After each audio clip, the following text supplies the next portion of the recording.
You know what, folks? Let's just get started.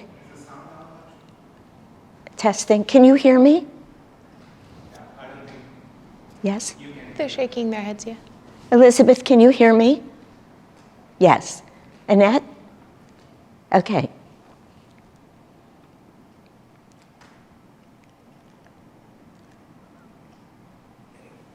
Okay. Yeah, we'll pray and we'll see who else joins us. Let's just begin with a prayer. Heavenly Father, Divine Mother, friend, beloved God, Jesus Christ, Babaji Krishna, Lahiri Mahashaya, Swami Shri Yukteswar, our beloved Guru Deva, Paramahansa Yogananda Ji, saints of all religions, beloved Swamiji, we humbly bow before all of you. Divine Mother, free us from delusion, free us from all egoic attachments, free us from doubt, and from anger, and from fear.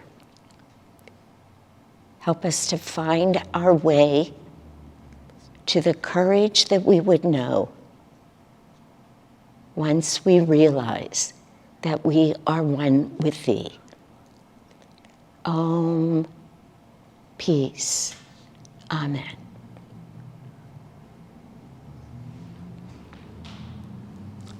I'm going to pull up.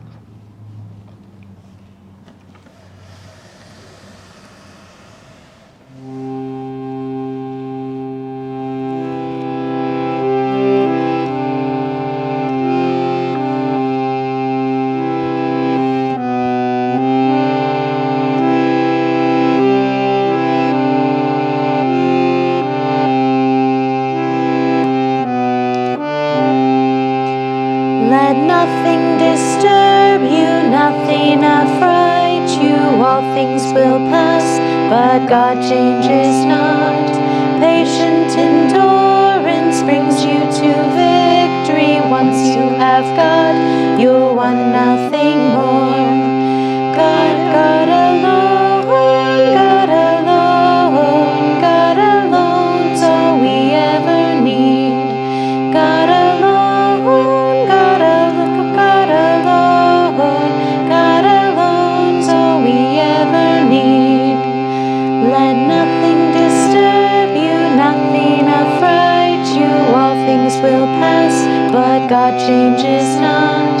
Patient endurance brings you to victory. Once you have God, you'll want nothing more. God alone, God alone, God alone's all we ever need. God alone, God alone, God alone's all we ever need. Let nothing disturb you, nothing affright you. All things will pass, but God changes not. Patient endurance brings you to victory. Once you have God, you'll want nothing more. God alone, God alone, God alone's all we ever need. God alone, God alone, God alone's all we ever need. Let nothing disturb you, nothing affright you. All things will pass, but God changes not. Patient endurance brings you to victory. Once you have God, you'll want nothing more.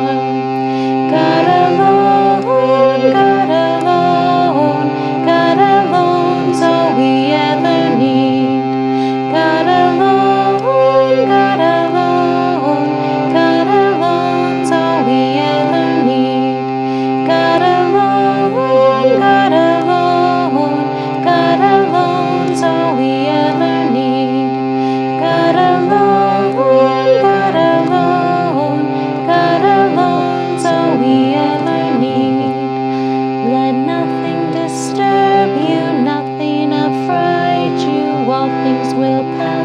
but God changes not.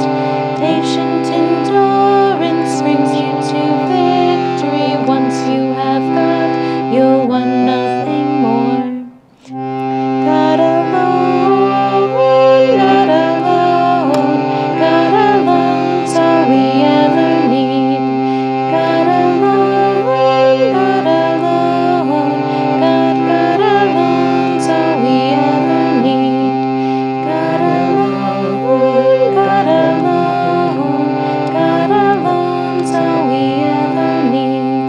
God alone, God alone, God alone's all we ever need.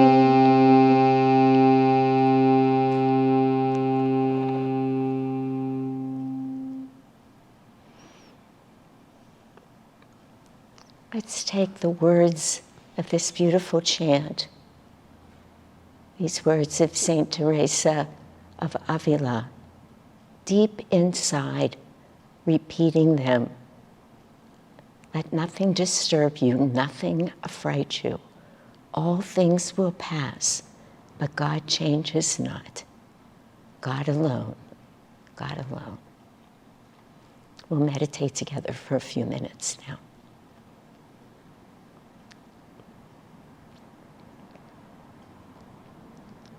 Om, peace.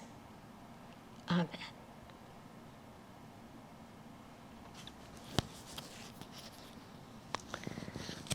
We'll have some music now.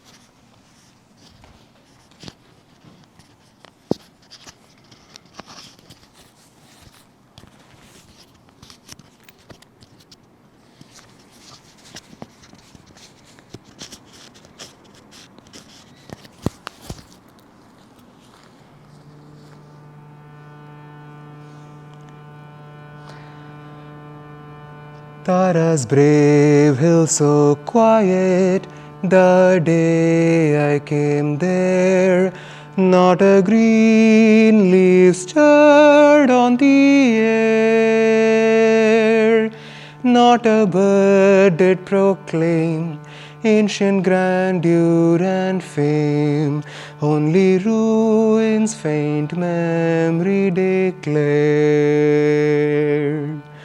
I marvel to think, how can greatness e'er die? How can song disperse in the sky? How can hopes and dreams fade? How the warrior's sharp blade become dust? Was victory alive? I stood there and pondered the great deeds of men past, how like clouds in the sunset no glory can last. Even we, as we labor to achieve some bright end, must accept after glory that the night will descend. I've dreamed a broad rainbow over thicket and thorn, over crags that call tarry. Your hopes are forlorn. All too oft in my dreaming, courage turned to despair, till I learned that success is but the courage to dare. As I gazed and thought sadly of Tara's demise, suddenly I saw her walls rise, saw her long regal halls heard her people's brave calls, as though time had doffed a disguise. And I knew in that moment the deeds that men do never die, each victory is true. Every effort we spend gives more strength in the end, till our gladness in lives ever new. Every effort we spend gives more strength in the end, till our gladness in lives ever new.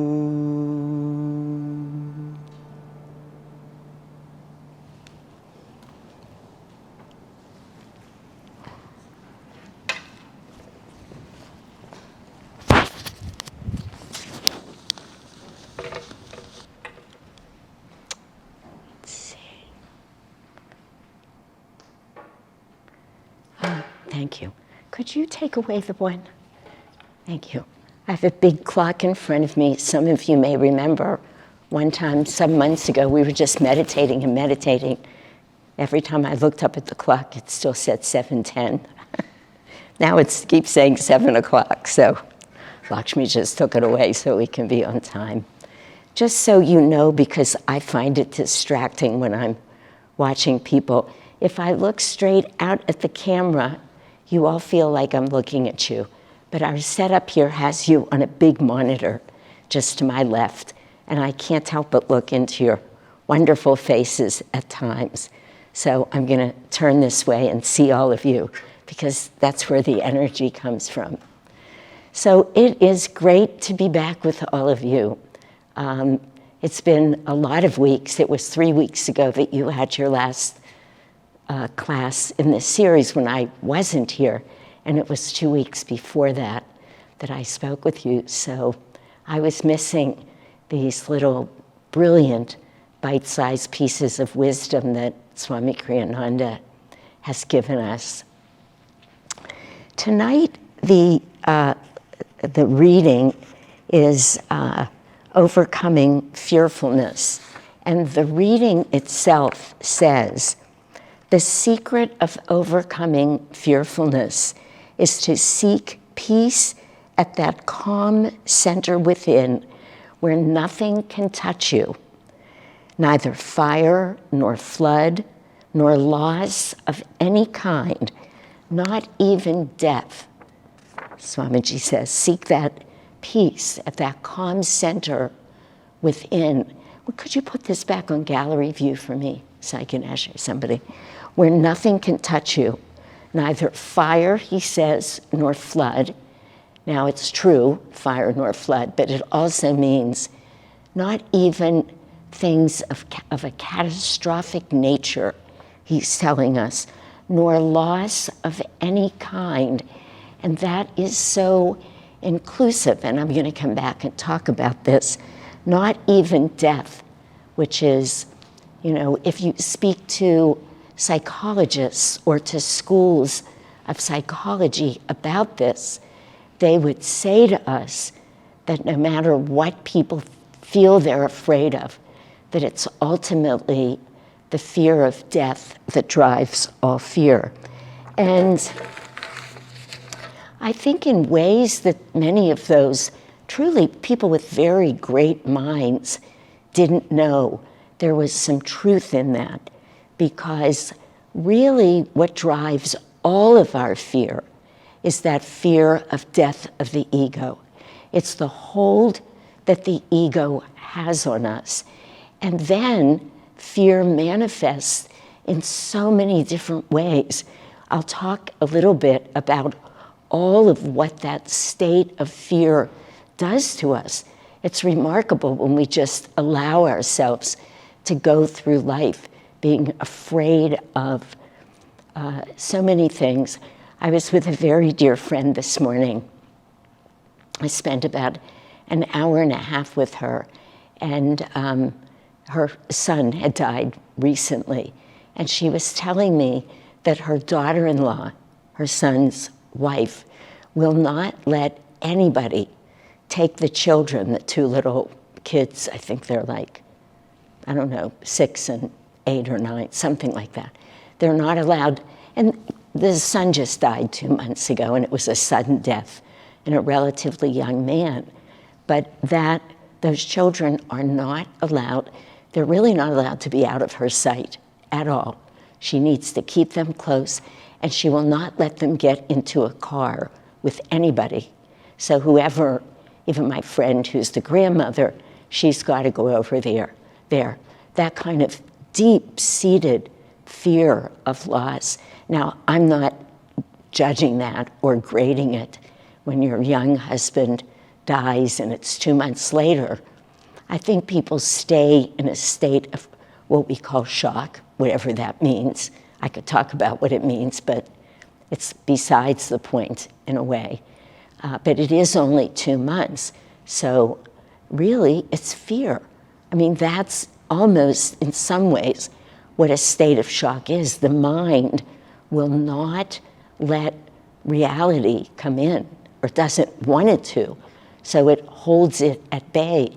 I know even my daughter-in-law, actually my partner's daughter, you all know the whole story. Her husband died after a 4-month illness. And I lived with them, essentially, really, I lived with them for 4 months. I did everything with them, everything. I fed them, I showered the girls, I cleaned the house, I was the doctor, I was the nurse. I was there constantly.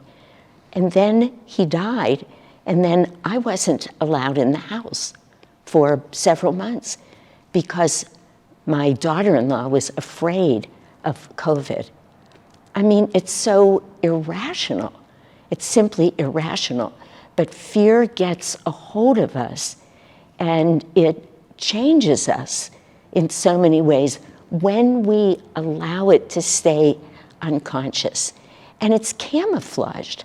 This is one of the ways that's so challenging about fear, because fear actually drives a huge amount of what we might call, I'll use the word aberrant, but it's not the way it's usually used, but I'll use aberrant behavior, meaning aside from what we know to be true spiritually. So you can see people, I've just given you 2 examples, 2 stories, where fear just comes in, doesn't matter how rational, how irrational it is, it takes over. And when that happens to somebody, they cannot move through it. I mean, I said to my daughter-in-law, I said, Jess, I just lived there, I was with you. And she just kept saying to me, I have to take care of us. Just like that, it's the 3 of us, her and the two little girls. You can't get through. But you find people who are, I mean, I could see it in myself, but I'm not going to bare my whole soul in front of all of you, so I won't just use myself as an example. But people who appear to be arrogant, people who appear to be, you can see that they would love to give the appearance of being totally in charge, totally strong, totally in control of everything, but you know that they're not. People who are very nervous. I mean, stage fright is an example. So many of the ways that all of us behave, our defense mechanisms, which I've often said, I mean, true defense mechanisms, psychologically speaking, like avoidance, denial, that deciding to present as big and strong even when you're not. I mean, the image just came to mind. I watch a lot of these nature shows, different animals and fish and plants and everything. They're so beautiful. But there are many animals who, when they're challenged or they feel like something's going to threaten them, they can make themselves up to many times their size. many times the size that they live in. It's remarkable to watch it. I've seen it. I mean, when they catch it in this video or photography, they just get huge. And in a way, so I'm saying it goes back many, many, many lifetimes that we learn when you're afraid rather than dealing with a lot of the fear. Now, in that case, it saves your life. It's a good thing. That's what happens at the animal level. But does it work that way for us? Now, as I started to say about defense mechanisms, I think defense mechanisms are interesting because for many of us when we're young, because there are very few family situations that are perfectly, I have a word in my mind that's not coming now, but perfectly set, perfectly, I can't think of the word, crafted, I'll say, for the benefit of the child's soul. Very few homes like that. I bet most of us have stories of our childhood, and some of them are worse than others, but even the ones that aren't that bad, the child's soul nature was not always primary because the parents were there, the grandparents were there, they had their own difficulty. And so those defense mechanisms that we develop as a child often save our life then. They allow us to live through this. I'm speaking psychologically now, which I don't usually, but there's a purpose here to this. But they save our life when we're young. They allow us to live through assaults to our ego when we're trying to strengthen it, and we need to strengthen it, and certainly to our soul's journey, which for most of us, that was never even taken into account. Now, this is not conscious on the part of most people. All parents are not bad people, but they're living with their own fears, and their fears come out, and we have to take care of ourselves. The real problem is when nobody's there to teach us how to let go of that. So that which saves our life in the beginning costs us our life in the end. And this is, I know there's a couple of you who are psychotherapists, so you'll have to tell me later if you don't agree with this, because I also know you're on this spiritual path or you wouldn't be here. But this is ultimately the goal, not always stated, of all psychotherapy. And that is, how can we help you undo those defense mechanisms that you learned and all of the ways that you learned to be afraid when you were little for many years, and allow you now to feel whole and safe and to really actually grow to believe that nothing can harm you. Now, that's even hard to get for many of us who have been on this path for a long time, who are used to thinking in spiritual terms, who have read the second chapter of the Bhagavad Gita over and over, where Krishna tells Arjuna, and I wish I could quote it, but I can't, and I'm not going to ask Sai Ganesh to come up here again right now. But Krishna says to Arjuna, that which you've just spent the whole first chapter of the Bhagavad Gita telling me, all of the reasons why you cannot kill your family, right? These downward pulling qualities, these things which are keeping us afraid. In essence, that's what they're doing. And Arjuna's making all of these arguments. He just doesn't stop. There must be 20 reasons in there, in different stanzas, where he says, I do not want to kill these people. I'm not going to let go of my defense mechanisms. I'm not going to let go of all of the way that the ego has a hold of me. And he makes a very good argument for mortal man. But Krishna turns around and then says, Arjuna, all of your argument, it doesn't hold anything, because what you think lives and dies doesn't. The soul cannot be killed. He says much more than this, but I'm repeating it so that we can all hear the argument against, the spiritual argument, the truth against or in favor of letting go of fearfulness. It is not easy, but fear, that as I just said, it's manifested in so many different ways. Everything I just said, people who are overly arrogant, people who are too hard on themselves, who are self-demeaning, degrading, people who actually feel afraid, who have stage fright. I mean, it's just endless, but also almost all anger. We get very angry rather than saying, that really hurt me. And usually what hurts us has something to do with what we're afraid of.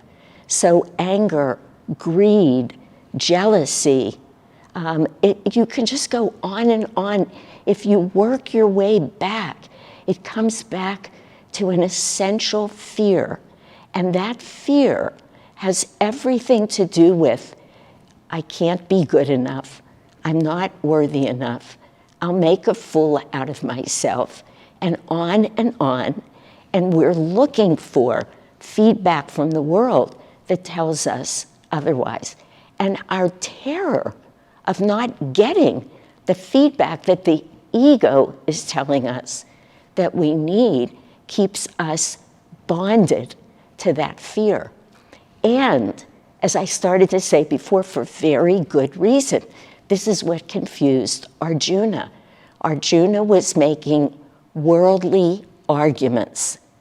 I can't kill them, that won't be good for me in later lives, it's a horrible thing to do, it'll separate families, it'll render the women helpless, they won't be able to carry on their motherly and wifely duties, everything about the world, because that's what we do.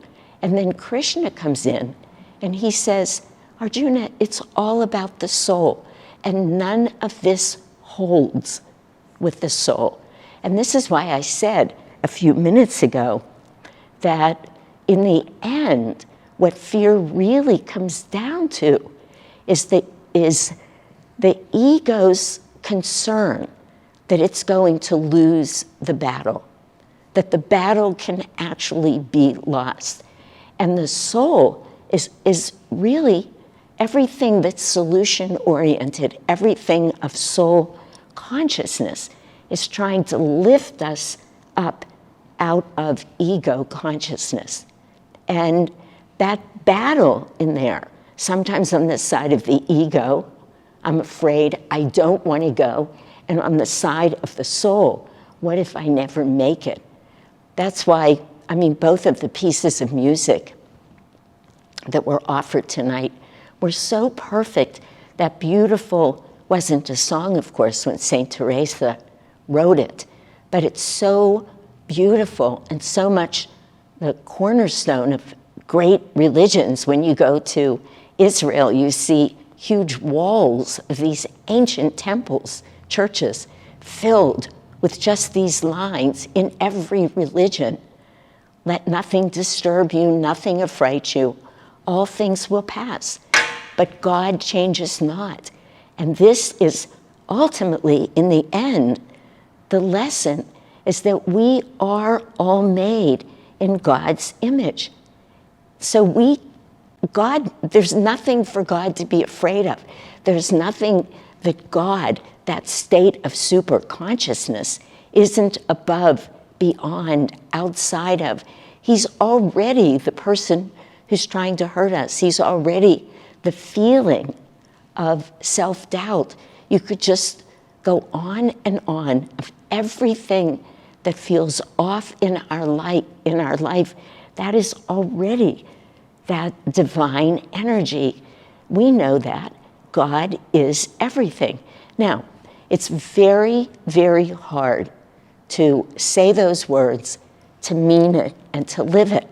the last line of the song that Sai Ganesh said, every effort we spend gives more strength in the end till our gladness in life's ever new, that says, keep making the effort. And I can't back up in the song right now, but I knew in a moment the deeds that men do never die. Each victory is true.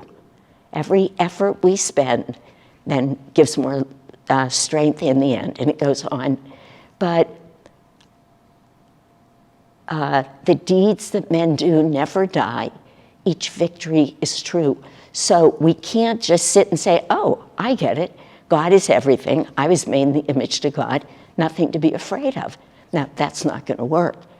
But if we remember to remind ourselves, literally, I mean, I meant to say what I just said. If we can remember to remind ourselves, every deed that we do, every victory that we have, every time we get beyond that fear, it adds strength.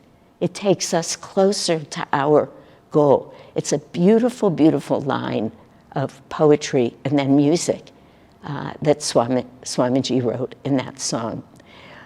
I wanted to back up because if it were that easy, if it were easy to just be there, to just know that we're made in God's image, God would never, he can't, and this is the truth, he cannot give us any challenge that we can't overcome.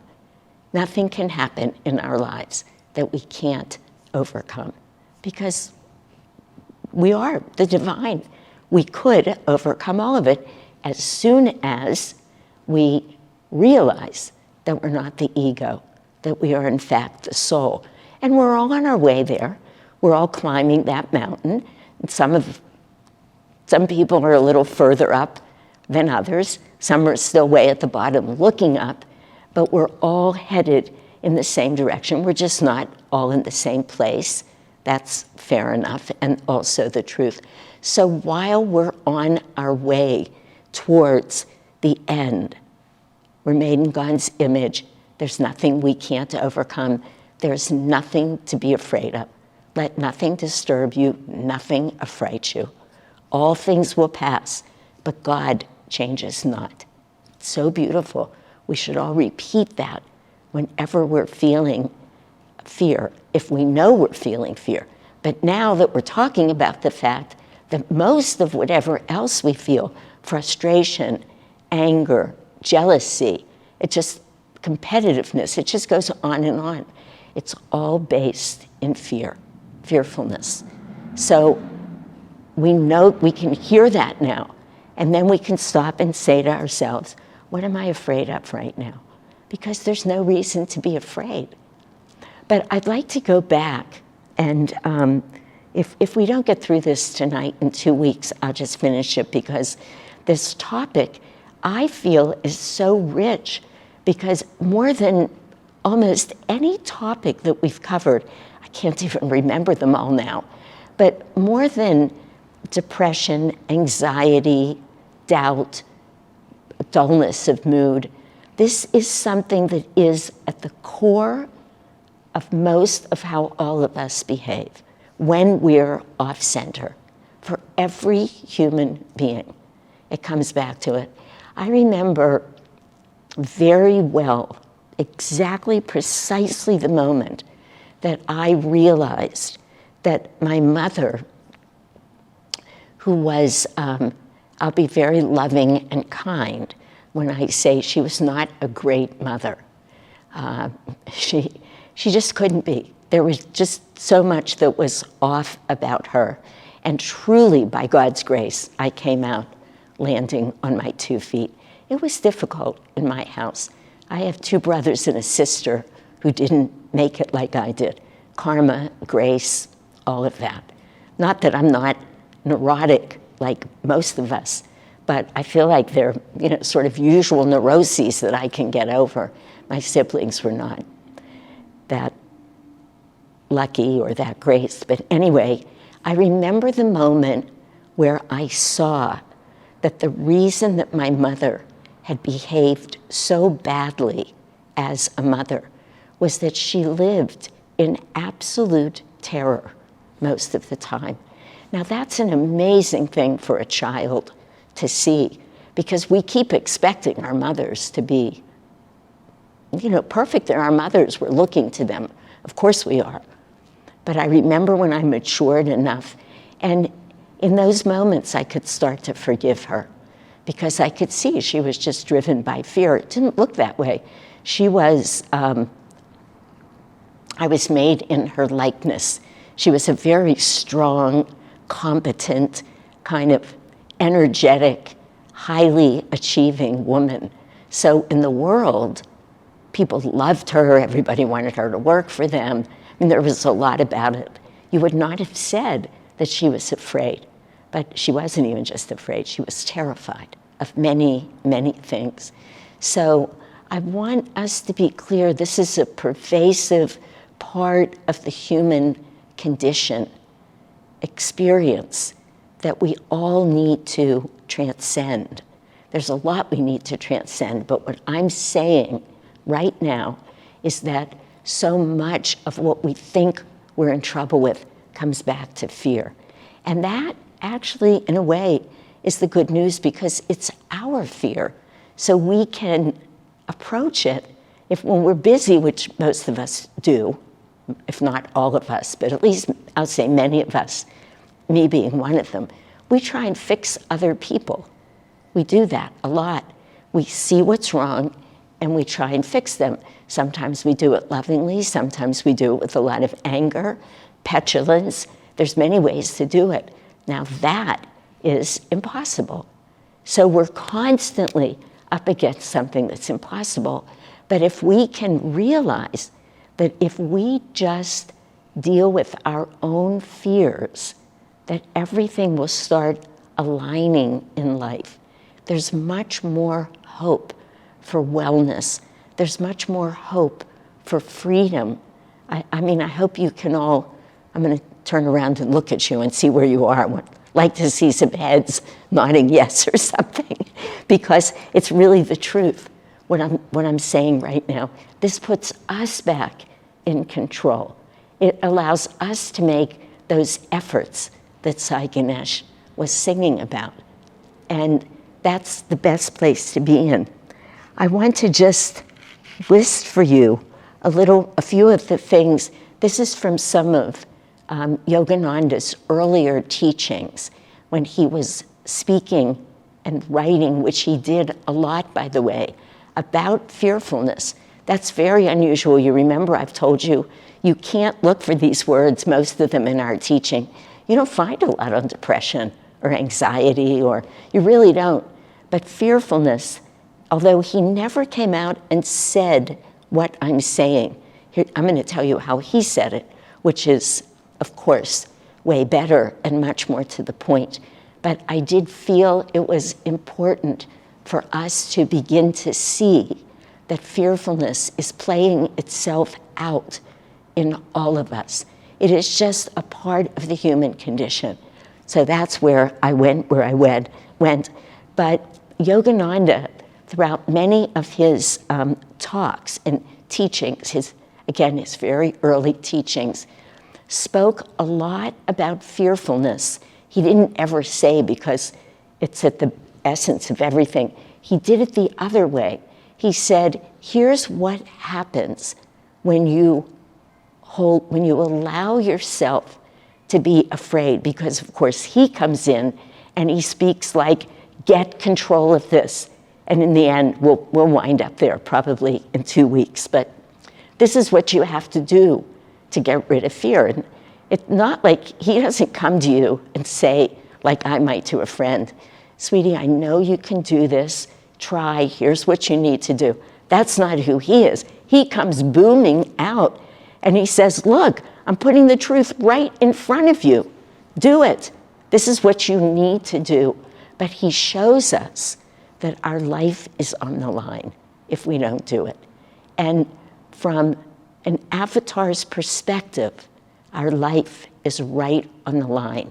He says at some point, that I'd like to find his words if I can. Yeah. No. This is worth taking a moment to see. Oh, here's where it is. He says, fear of death. Remember I said ultimately it is, the psychologists say it's the fear of death that is the essence of all fear. And I said, they're right, but it's the fear of death of the ego versus the soul's aspirations, which much of psychology doesn't say. They did get it right. There's an incredible fear of death, but it's at that subconscious, unconscious level. And even at the conscious level is what usually the psychologists are referring to. We're looking to see what's going on at the superconscious level. That's where we want to be. But Master says, fear of death is born of the greatest ignorance. That is so perfect in a few words. Fear of death is born of the greatest ignorance. What is that ignorance? It's the not knowing that the ego has a hold of us, that we're living our lives in terms of an egoic reality rather than a soul reality. We forget who we are, the journey that we're on. We are like Arjuna in the first chapter. Don't take it away, don't take it away. It's what makes me feel safe and secure. And he goes on to say, he says more there, but this is the most amazing thing because he said, these are his words right now. He says, remember, without God's protection, I'm going to read this twice because it's remarkable. Without God's protection, which is opening up to our soul reality. So he's saying that again, but in a different way. He says, your life, health, and prosperity are in dire peril. If you're not letting God in, everything that you think that you're concerned about, your life, your health, your prosperity, are in dire peril, even though you are locked in a scientific, you have to hear this, in a scientific, hygienic castle of opulence, surrounded by impregnable moats, manned by all the fire-emitting guns of man. Now, if that doesn't describe all of what the ego's built around us, now I've had the opportunity to read it 2 or 3 times, but he's saying everything that you think you have that is so protected by these castles that you've built, by all the fire-emitting guns, cannons. I mean, he doesn't use that word. He calls them all fire-emitting guns, but whatever. He's saying, you think you're safe in there? No. Without God's protection, nothing is safe. Without God's protection. So then, somewhere else he says, the fear of death is born of the greatest ignorance. It's so beautiful. It's so right to the point. Master just says, what you think is keeping you safe in this world and what you're so afraid of losing, not just the things, but even the whole sense of yourself, your personality traits, those things that you think are perfect about you, when all of your sense of entitlement, he doesn't expound on it this way here, but I want us to hear all of the ways that we make ourselves feel safe, all of the ways that we excel, all of the degrees that we grab, all of the relationships that we're in. He's saying, no, none of that. It doesn't mean anything. It doesn't mean anything. Without God's love and God's grace at the core of your life, and you knowing it, you are living in the greatest ignorance. It's remarkable how 2 sentences just says it all right in front of us. And then for us to be able to get, I think I'm going to stop in a couple of minutes because moving into the next part of this talk, I don't want to stop in the middle of it. So I'm going to stop here, but I hope that I've been speaking in a way that's set the stage for us all to see within ourselves what true fear is actually about, no matter what we think. You know, there's a beautiful story. I can't tell you the whole story. I could read it, but it's 2 pages long, that Asha has in her book. I can't even remember which. It was maybe the Book of Miracles, but I'm not sure. It must have been where it was, actually.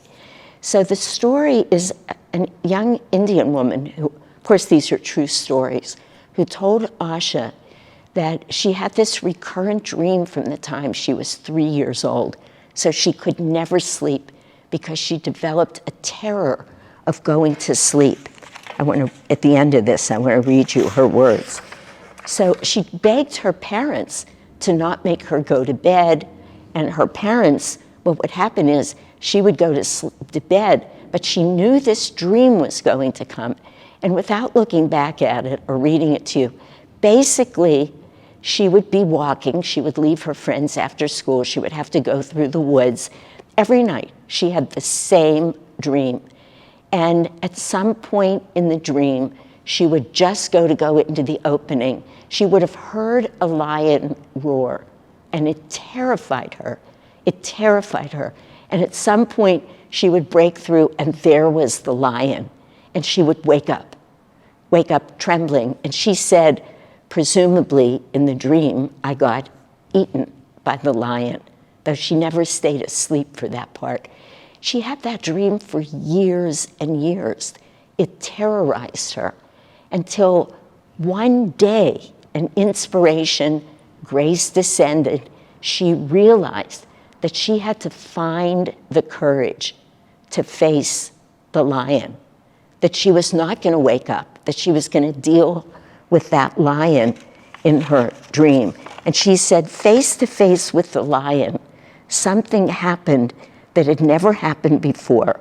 A sudden blaze of light struck the lion on the side of his head.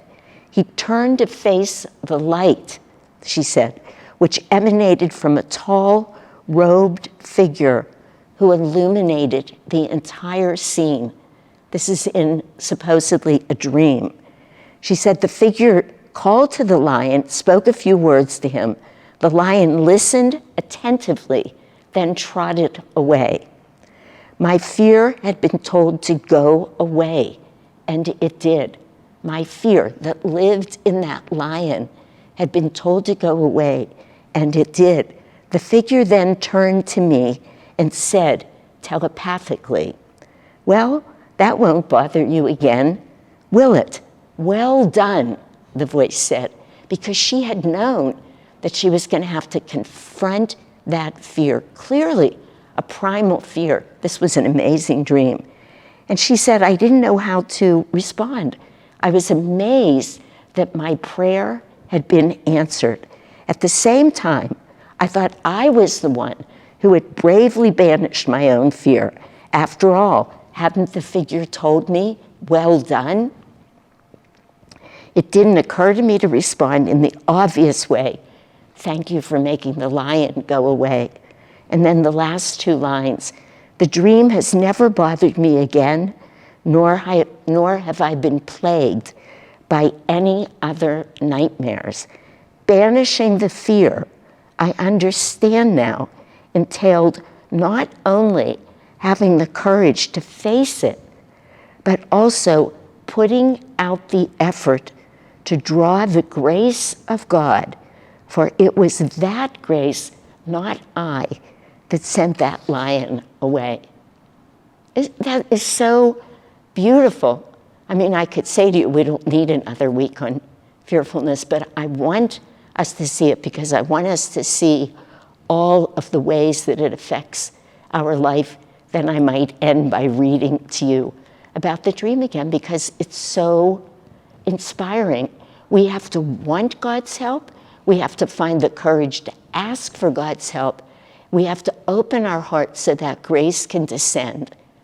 And so when God said to her, "Well done," he meant that's the way to pray. The prayer that you ask is the prayer I can answer, not fear or wishful thinking. Invite me in.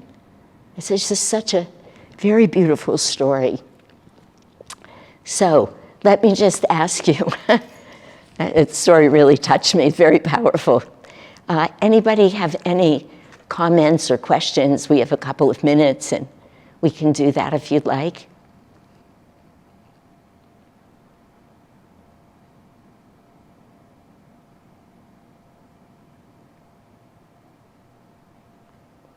Anybody? Whoop. If you, oh, yes. I see somebody raising. Hold on for 1 minute. We have a little. What happened? Okay. Who is that? Let me just see. It's very hard to. Evelyn. Hi, dear. Oh, you sent in a question. Yeah, go ahead. Ask it out loud.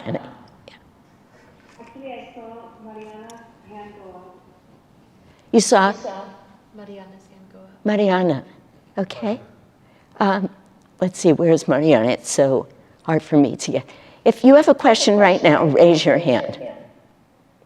I have a question. Okay, Bashana. Okay. Can you hear me? Yes, I can. Okay.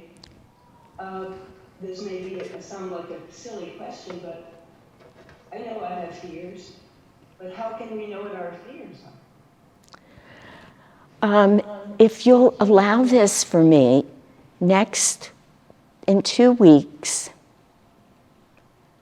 well, I mean, let me say, I hope that part of what I was speaking to tonight is that all of our fears are based on the hold that the ego has on us, and our fear of letting go of our likes, dislikes, all of these qualities that we've brought in from past lives. That's the truth about what our fears are. So whatever we think they are, I'm afraid my mother's going to get mad at me if I don't do whatever, or mostly the bigger fears, I'm afraid I'm not going to be good enough in some way. And my children will be mad at me, my parents will be mad at me, my teachers will, it just goes on and on. But in essence, it all comes back to this hold that the ego has on us. In 2 weeks, I'm going to go through a whole list of what Master and Swamiji tell us happens with these fears so that we can see them manifesting out into the world and get a better hold on them. We don't even have to know what we're afraid of. To be absolutely honest, if we spend too much time trying to figure out exactly precisely what we're afraid of, we never get to the solution of it, which is to realize our oneness with God.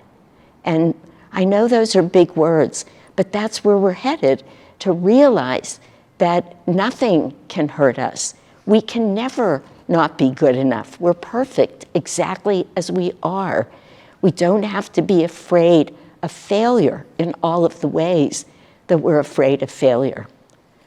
So if that doesn't answer the question, let's go through the talk in 2 weeks. Honestly, maybe even listen to this talk again, because I don't know how this sounded to everybody else, but I was thinking by the end of the talk to myself, wow, it contains the entire spiritual path. So I really, in a way, a lot came through in 30 minutes, 35 minutes. But maybe listen to it again, and if that's still not answered, but the best answer to that is, it doesn't matter what you're afraid of. It really doesn't matter. We can transcend all of those fears without analyzing them. And if we try too hard to analyze them, in the very act of all of that analysis, and I'm totally in favor of psychotherapy for people at times, but at some point we have to get out of it because it's always Oh, look at this. What about me? What about me? Look at this about me. Look at that about me. And it keeps us much, even though we need to grow into a strong ego, after that, we got to get away from the ego. Just once we get it strong enough, we can leave, which I know sounds really strange, but it's the truth. Otherwise, we are bound by the very analysis of the problem, the fear, whatever, that we're trying to use to sort it out. I hope that makes sense. Yeah. I understand. Very good. Another question? Yes. I know we're running out of time. I can wait for my question for next time. Or I can ask really quick. I have this ongoing fear that I'm going to wake up 5, 10 years from now and I'm going to say, oh, I wasted so much time. And because I feel like I have all these responsibilities, but I Get Gary and let him plug in. I'm going to have to really think about that question again. I remember your question. If you feel that you can wait a week with it, because it's a very good question and it's not a short answer. So I'd like to give it, I mean, it's a very, very good question. And the question centers around, how do I know that I'm doing the right thing with my life at the right time? Or if I'm going to get 5 or 10 or 1 year down the road and say, my God, why did I waste all that time when I could have been more directly serving God? That was the question of how, exactly. Did I get it right? Yeah. So I'd like to, it's a very big, meaningful life question. And it tells me I'm muted. Can you hear me? Okay. Oh, okay.